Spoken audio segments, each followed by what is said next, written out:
Welcome to another World Cup recap where we're breaking down all things World Cup. I got to start with saying, obviously, congratulations to all the fans of the U.S. men's team because this doesn't happen very often. They've advanced to the round of 16. Huge, huge thing. And, of course, joined by 13 of your side's soccer experts, or football, depending on where you are in the world. And I got to say, first and foremost, Marc Dachtler, my apologies to Germany. Not advancing out of the opening stage, kind of a bummer. But for you, I think you said you thought that was going to be the case. I'm just sitting here smiling, but inside his pants. It's in the eyes, man. It's in the eyes. Well, pain. Yes, just pain. Yes. Also, my outfit represents my mood. Just sloppy at this point. Before we started rolling, we were talking about how many upsets there have been since the last time we were all together, and for some it is an upset for U.S. to make it out of the first stage, even with that draw that they had against England and only beating Iran 1-0. But then for others, you look at around the board and say, okay, this team didn't make it out. Obviously, we talked about Germany just briefly, but then were there any other major upsets that you guys saw? I mean, Belgium, we had been talking a little bit. It's one of those where it's an upset, but at the same time it was coming. I know that was definitely one of the biggest. I mean, Kevin De Bruyne, they're one of their best players, is on record when asked, will you guys win the World Cup? He's like, we're too old. So I think it's like the tail end of their so-called golden generation. Golden generation that won nothing. That won nothing. Which is such a shame. So that's absolutely got it. That's probably the biggest upset beyond Germany. Obviously not getting through, but for sure. I would say, there wasn't too much else that was a major. But even still, is Germany not getting through a major upset? I mean, the stakes are always high. Of course, the pressure is there. What the expectations are through the roof. But then, with the way that team is constructed, was Germany supposed to make a run this year? See, with a team like Germany, the expectation is always to make it out of group stages. Even if you have the worst team ever, it doesn't matter. The expectation is always, of course you're going to make it out of group stages. The bare minimum. Mm-hmm. It was a very good group. I really, really liked how they played in the second and third game against Spain and then versus Costa Rica. Mm-hmm. Clearly, the group was lost in the first game. Absolutely, clearly. It would have, especially seeing the game against Costa Rica, I would have loved to see that team advance because that was a fun game. It was a wonderful soccer game, and it was just exciting. So it's sad to see them going home for so many, obviously personal reasons, but also I think they had a few more great games in them. But it is, congrats to Japan. Got it done. They beat the two better teams in the group, and they beat them both the same way. Mm-hmm. So, what does it say about the World Cup for those who watch football every 4 years? For those who only tune in at this event, you get 3 games in the first stage, of course. But then, like you said, Marc, if your best game isn't your first game, if you come out the gate flat and you don't put up a lot, if you get shut out or you get walloped pretty bad, like you said, your stage is done. It doesn't matter what you do in these next 2 games. It's for all these countries around the country who say advancing out of the round of 16 is the expectation. Mm-hmm. But then that first game is the one that really determines whether or not you do that, right? Mm-hmm. Yeah, it's statistically supported that you lose your first game. And I think it's 87%, 84, 87% do not continue. And it's just because it just sets an unbelievable pressure, no matter what. Yeah. Because with 3 games, that's not a lot of ground. That is every point is precious because at that point, you can start going down to math and everything like that. But coming out flat, and especially, Japan, in Germany's case, Japan were a special case because they beat both of their biggest opponents in the group, lost to Costa Rica, I think, or drew or something like that. And so, but for them to come out and kind of grab those points, it's because they started out at the beginning there that they were able to get that, and that's just the thing. That's the magic of that group stage, and what will definitely be missed, coming up here is just 1 point can just make that difference, and you start, get to the final day, and all of a sudden in the 10th minute, we got this, and then it flips, and then it flops, and it just goes everywhere. But it's blockbuster stuff, man. It's just so fun. And as much as it hurts, which it does a lot, and do you want me to 10 minutes to talk about how much you pay? Hey, you know what? We got you on the couch. Let's make this a therapeutic session. No, but I will say this. Lay down, Marc. Lay down. No, I'd like to say, obviously, we because of the time that the game was on, we had it on in the newsroom, and there's not a lot of people that care about soccer, but we had a group of 9, 10 people just staring at the screen because of how exciting the parallel games were. Germany, oh my God, Costa Rica, and Japan, Spain. That was the most exciting 35 minutes of soccer I have seen in a long, long time. It was unbelievable. Again, even that people that do not care whatsoever were like, "What is going on?"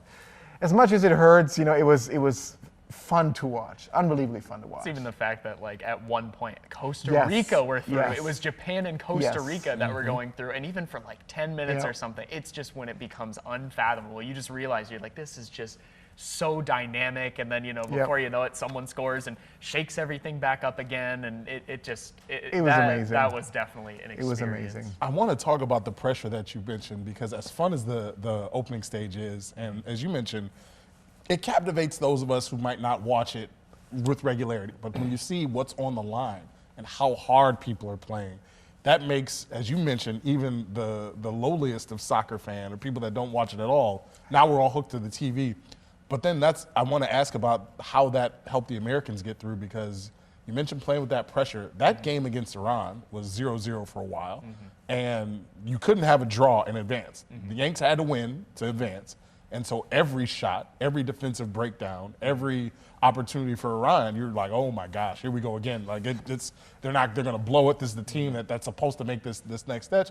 Now they're advanced, got to face the Netherlands in the round of 16. But what they had to go through to have a must-win game to advance has to help them going forward. Absolutely. I thought they are one of only a few teams that made it out of the group stage undefeated, so they did not lose, which is fantastic. And through that whole group stage did not concede an open play goal. So they conceded only that penalty, but no open play goals. So arguably, they've been one of the strongest group stage teams going through. And that's the reactionary spirit of the sport, that, a draw against Wales, which arguably a win was in the bag, which, we've talked now about losing or coming out flat that first game. I mean, that's almost a death sentence. So, but to take that draw and just kind of ride out that math and ride out just kind of, we're playing well, we're playing strong, we're not going to change to be reactionary and get blown out by England. We're going to go out, play our game, and get through it. And then versus Iran, the biggest thing in that situation is Iran are also feeling the pressure because they also could have gone through. So Iran's setup is really to kind of, they want to take on those teams that are desperate to go through so that they can, pinch it right at the end.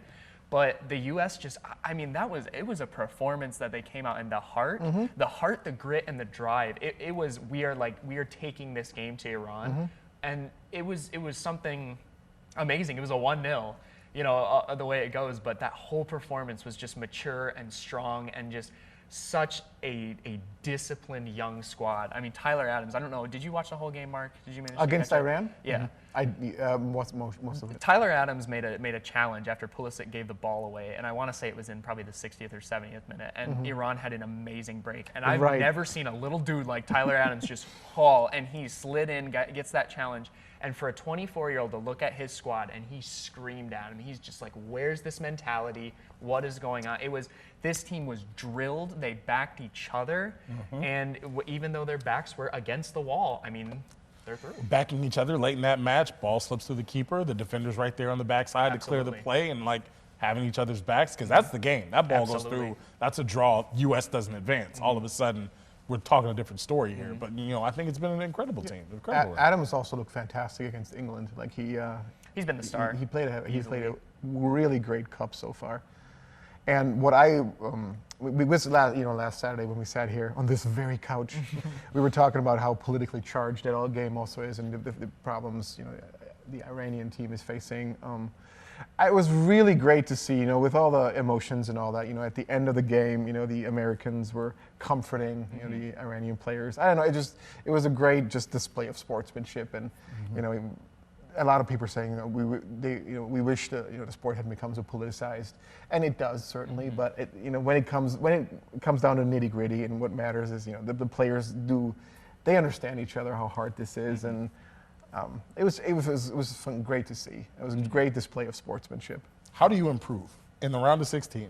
Not how do we get better soccer, because now it's fun and games is over. I think as intense as that opening round was, it was fun because, like you said, you got 3 matches, and so if you drop the first one, we got 2 more opportunities. Even if there is a 80-some-odd% chance of not making it through, you knew that there was a little bit of leniency here. Now that you're no longer playing with house money, we'll say, now that things are real, what's that pressure like in the round of 16 for all of those teams who have made it this far?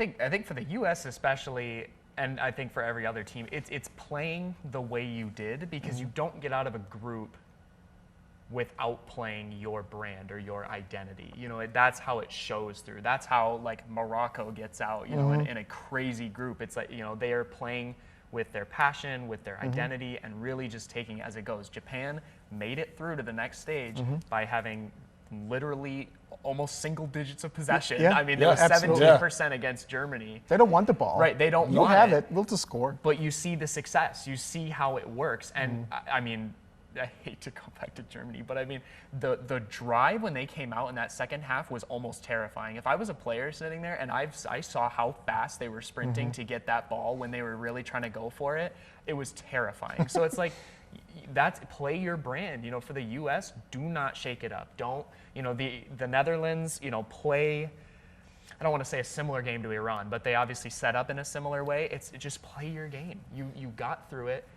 and, you know, stay strong. The manager will give you the tactics that you need to get through it, but you'll see I'd say a very reserved playing style for everyone, because they know all of a sudden one slip up and that's the end. There is no next chance. And we should probably quickly mention it's Friday afternoon right now. So tomorrow at 10 a.m., United States are playing Netherlands. I think, and correct me if you think I'm wrong, but I think on paper the Netherlands is probably the better team. Of course. You know, individual, you know, strength, players, and all that. But I think based on team spirit, the USA has a very good chance. Just you know, the spirit and the drive that they've shown so far. Right.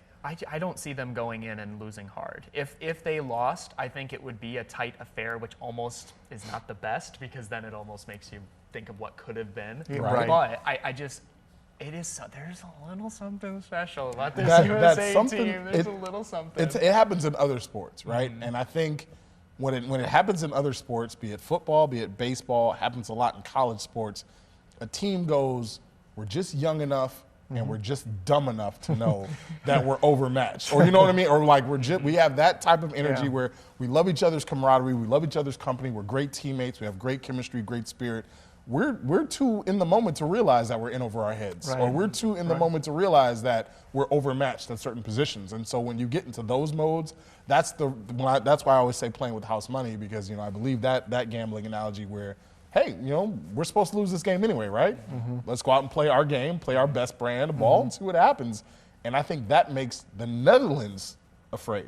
That makes your opponent go, why aren't we intimidating these people? Why can't we win them over with a quick, you know, a quick hustle or a quick chance or a quick opportunity in the first half? And if the Yanks don't fold there, then I think we're looking at this type of match where we both agree it could be. You know, it could be that type of really great close match. Absolutely. And when you were just saying that too, it brings Tyler Adams' like most famous quote, I think, from this tournament coming up to it, is he said, pressure is a privilege for this U.S. men's national team. And when you think of how young they are, you think of how, you know, you don't want to say inexperienced, but, you know, the room to grow, all this is doing is either going to shape a great tournament now, or it's going to shape 2026 to be even better. You know, this is because they're one of the youngest teams in the tournament. Absolutely, they are thriving off of this right now. They love this discourse. They love to go up against the Dutch and, you know, to hear you will not make it out, you won't get there, just because it's the Dutch. Like, you know, there's not necessarily any reason on paper why they shouldn't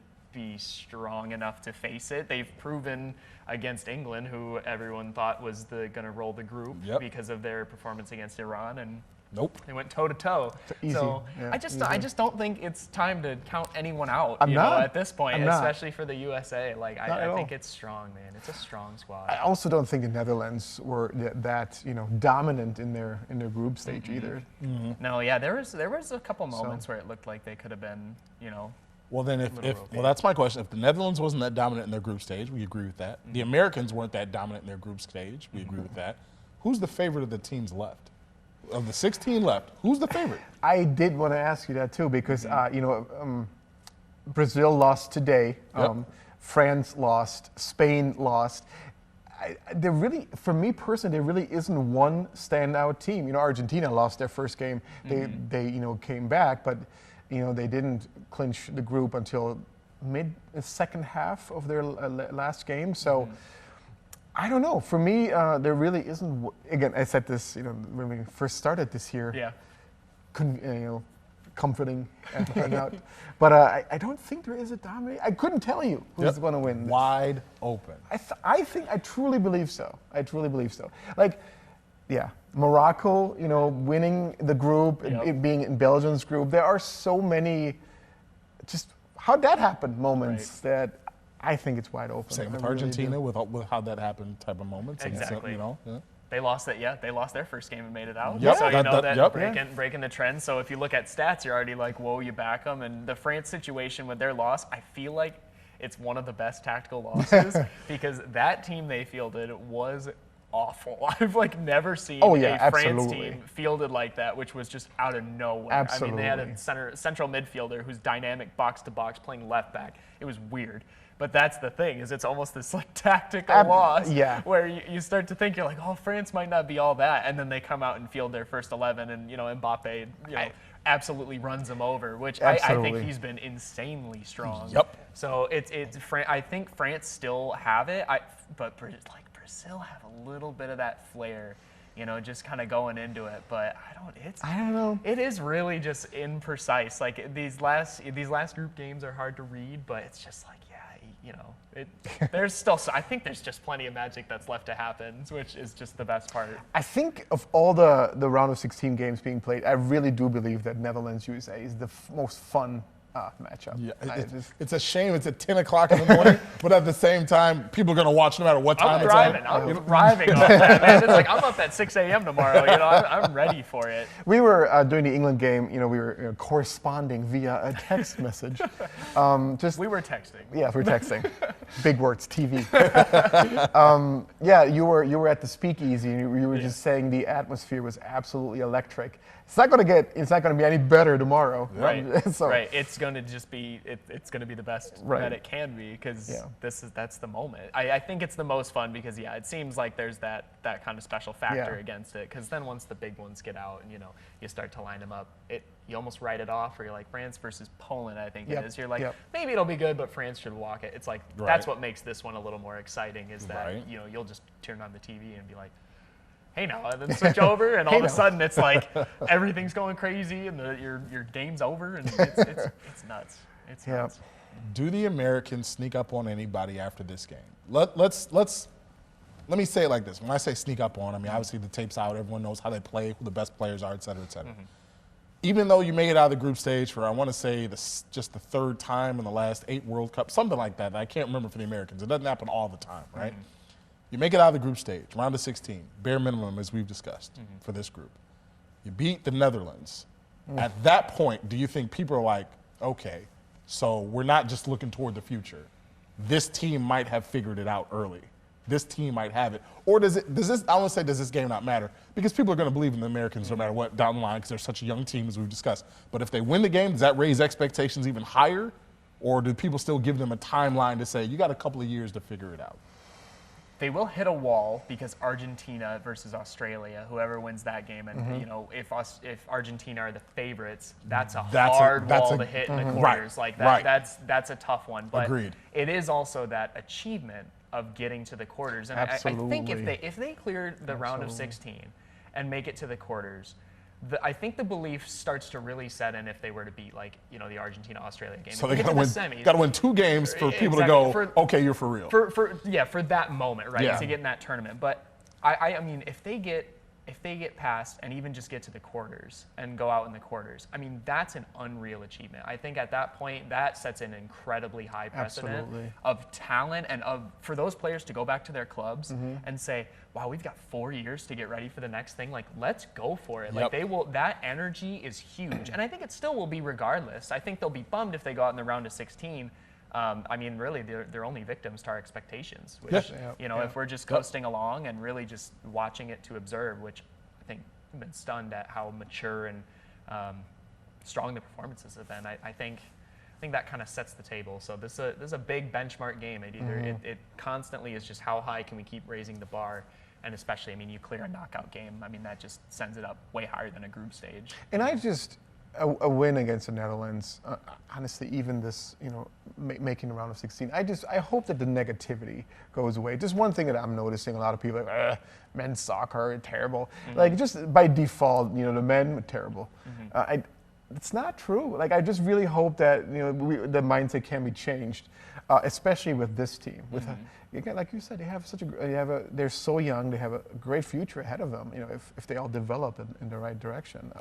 Just hope some of the negativity changes into excitement. I'm with you on that, but we're talking about expectations, and while I agree that I hope it changes, part of me feels like it's hard. I know where it comes from because the women have been kicking butt since '99, so it's like the women's national team has been winning the World Cup and winning world championships, winning gold medals, and they've been pulling their weight, for lack of a better term, and people have been waiting for the men's team to actually, with all their resources and all their players, and I know that they had to overhaul the team for a while and flush in young talent after years and years of playing older, experienced players. I think the American fan base, who does follow, and even those who've been waiting for an opportunity to jump on the bandwagon, have just been waiting for a men's team to rally as well, because I don't want to say they're getting tired of the women's success, but you're used to it, I think. The fan base is spoiled by the women's success, and so they're waiting for the men to catch up. And hopefully, they're hoping that this group can be the team that does that. Well, this is it. No you're doubt. going neck to neck with Netherlands tomorrow. This is, and I'm saying this kindly, I mean, this is going to be the U.S.'s golden generation. I'm fine with that, living on the internet and TV forever. This will be the U.S.'s golden generation, no doubt. You talk about those previous times. Think about even group stages. The amount of times to get through off the group stage of England's, the USA win 1-1. We've talked about that on the show already. Yeah, but think about how embarrassing that is necessarily. Yep. To take that, and even that kind of came back around with USA wins 0-0 or basically that, just to kind of reference that. But it's like we had Donovan scoring, against Algeria to go through. It's these basically just by the hair you get through. But for those that have been watching this performance, this U.S. team's performance is far different from any of those. Correct. Far, far different. And when you realize, then you start to look at the ages. We're not talking about players in their prime. These are players that are early in their careers. So you realize you're like, oh my goodness, we were riding these trails of these 90th minute winners or crazy luck or anything. It's like, no, they went out and maturely won games and can absolutely go forward. So now is that time to get invested. And that's why when you say that negativity, just get that away. Celebrate this performance and take it as, wow, if that's the bar we're starting at, I mean, it just goes up from there, because you never know who's even going to stay later in their career. We're looking, past 2026. You can have a Tyler Adams still running the midfield. This is a long-term investment, but now is the time for sure. Speaking of the negativity that I want to go away, here's some negativity. I think the Americans have not played a full 90 minutes yet. They've always, not collapse is a terrible word to use. You're right. I know where you're I don't going. have mental lapses. They have weaker second halves. Let's put it that way. No doubt. I think that's clearly, the further you advance in the tournament, that's clearly something that has to improve. Agreed. Agreed. Just looking for things to, I think that it's interesting you put that because, to bring it back to Michigan football, who is playing in the Big Ten Championship on Saturday, heavily favored against Purdue. And all season long, the Michigan football team, even though they are currently ranked number 2 in the country, they have struggled in the first half to weaker opponents. They've gotten tied or behind against, maybe not behind, but they've been tied against teams that people feel they should blow them out. Next thing you know, they come out in the second half, and it's a completely different game, and they destroy everybody. That adjustment hasn't been made by the U.S. team yet. Not that they come out on fire in the second half, but as you just mentioned, you can't afford to not play your best half and your first half. You can't afford to get behind now. Especially the further you make it. I was going to say, I'm glad you brought that up because, I mean, it's a depth issue in my eyes necessarily. I think the system is very exhaustive, and you can definitely see the inexperience in terms of that, where it's just, man, they're just run ragged. They are just absolutely dying out there. But it's a mixture of the heart and the passion. That's how you get those first halves. But I do think depth is a bit of a concern, which also though does play into the fact that it's an investment sort of thing, because they've built a very Eurocentric USA squad. We talked about that in one of the first episodes and such. So all of a sudden when, the MLS stigma, but all of a sudden when kind of the MLS players come on and there's just a little bit either, of personal quality or just, the quality they're used to, that they're just not quite, like for like replacements in those spots we need. it's a big deal because then as the years are going to go on, more Americans will begin to pop up. You know, more of them will, you know, start to really cement themselves. So all of a sudden you take that first 11 that was really strong, and now you have a whole nother bench that's ready and of that same caliber. So I do think there's a bit of a disparity in there with the subs, which is when you get those weaker second halves. But it's still negative because you switch off, and you know, now we're against the big boys, now we're against Netherlands, now we're against a lot of stronger teams, potentially Argentina. Should you move on, like, got to be on top 100%. All right, well, let's land this plane. I know Christian Pulisic's back after his what do they call it, a contusion. He took a blow to the nether regions, but he'll be back against the Netherlands. I know a lot of eyes will be on him in terms of how good he can be. That being said, I want to ask you both, I'll put you on the spot somewhat here. We got 16 teams left in this tournament. Who is the player to watch? Who is the best player left in this tournament that you guys would, you know, maybe not agree on, but who do you think is the guy right now? It would have been Musiala. It would have been Musiala. Yes, that's the one bright. That's not true. Jamal Musiala, 19 years old, plays for Germany. He played a couple of heck of a games. Great talent. Do you mean like established player, or it doesn't have to be established? Just like if like I said, 16 teams left. Who's the best player in this tournament? I think Mbappe. It's still weird to think he's like 22 I know. or 23. Right. He's still so young. Right. I almost write him off, and I'm like, let's talk about Gakpo, you know, the young Netherlands winger. They're the same age. It's like, I want Mbappe to be old so that, you know. He's not tormenting Germany. Exactly. No, but he's been phenomenal. You know, there's always the Messis and Ronaldos, but their time is coming. I mean, they're always special. Of People have course. always put it together. You know, Rooney used to be like that when he played with England. But at the same time, it's like, okay, it's someone else's turn. You're still great, but you're not the greatest right now. So, what do you think? Yeah, I mean, Mbappe, it's Mbappe. Kylian? Every France game I watched where he was in, I mean, it's wild how much he strings things together and makes a difference in that regard. It's like, and I can't even think of a different breakout player that's necessarily shocking anybody or coming out, you know, besides, you know, Musiala. Yeah. You know, it's killing Mbappe. all right, Mbappe is the man. I can't disagree with that choice. I will say this though: we hope that we're back talking about the Americans still playing next week. Fingers crossed. You know what? We gotta wager guesses for tomorrow, or not guess? Yeah, you know what I mean. I say 2-0 Netherlands. I think, as we mentioned, the second half hasn't been there. I think Netherlands gets one the first half, one the second half, and I gotta go 2-0 Netherlands. Oh Lord, dude, penalties. I think it goes 1-1 to penalties. Yeah, dude. I was and just about to. Yep. I think the Netherlands win it on penalties, which would kill me. But I do think it goes to pens. Okay. I do. So if if the U.S. goes out, then the next episode will just be you and I, because yeah, you won't be here. I'll be gone. I will be in trouble, my friend. I was gonna say. No, you know what? Then I'm going to be the contrarian. I'm going to say also penalties, because I think it's just that tense of a game. Yeah. But I think the U.S. is going to pull through. Okay. And then The USA guy, I have to say it. Man. Whoa. Whatever. We'll see. Again, fingers crossed that we're talking about the Yanks on this program, but either way, we'll be back next week to break down more World Cup action.